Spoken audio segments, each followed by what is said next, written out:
అనే సిద్ధాంతాలను నమ్మి కుల మత భేదాలు లేకుండా మా పాలన సాగుతోంది. మా పాలనలో జీవిస్తున్న వారు జానపదులను రంజింపజేద్దాం. అందరూ ఆశీనులు కండి.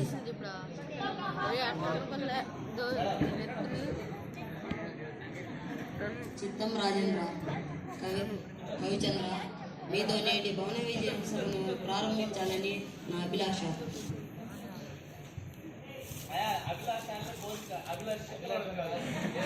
మీ ఆలోచన నిజమే పెద్దనామత్య. ప్రభువుల పాలనలో ఎన్నో భాషలు ఉండగా తెలుగు భాషపై ఇంత మక్కువ చూపడానికి గల కారణం ఏమిటో? అదేమిటి సూరణ కవి, మందార మకరందాల జాలువారే తెలుగును ఇష్టపడిన వారుందురా. ముందు మీలో మిగిలిన వారు కూడా పద్యపూరణకు పూనుకోండి. ప్రభు, ఇప్పుడు దూర్జేటి కవేంద్రులు నా అనే అక్షరంతో సమస్యను పూర్తి చేయమని మా ప్రార్థన. ప్రభు, ఈ సమస్యలో కేవలం అక్షర విన్యాసం ఉంది. అయినా చక్కని పూరణను కావిస్తాను. నిన్ను నిన్ను నిన్ను నిన్ను నిన్ను నిన్ను నిన్ను నిన్ను నుంగని లయతాల సంగతుల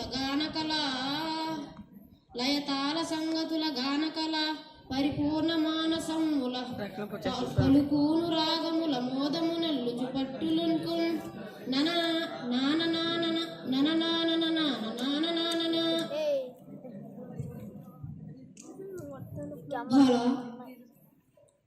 పొలంలో పనులు చేసుకుంటూ కూడా మక్కిలే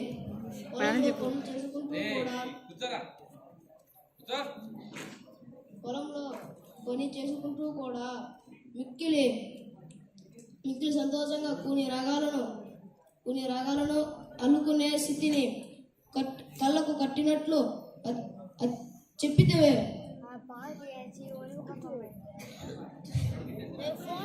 అద్భుతం. అవునవును, సత్యం చెప్పారు రామకృష్ణ. తదుపరి మీదే వంతు. మీ పథకం ఫలాన్ని మేము మెరుగుదము. మేక మరియు తోక ఈ రెండు దత్త పదాలతో ఒక శేష పద్యం చెప్పండి.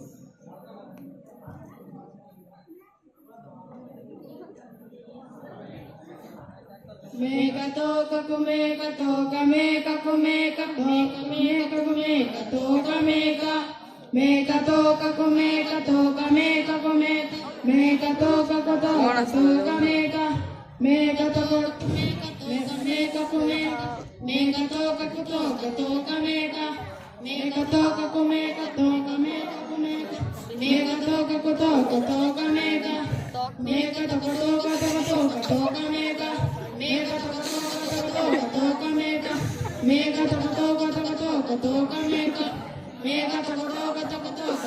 మేక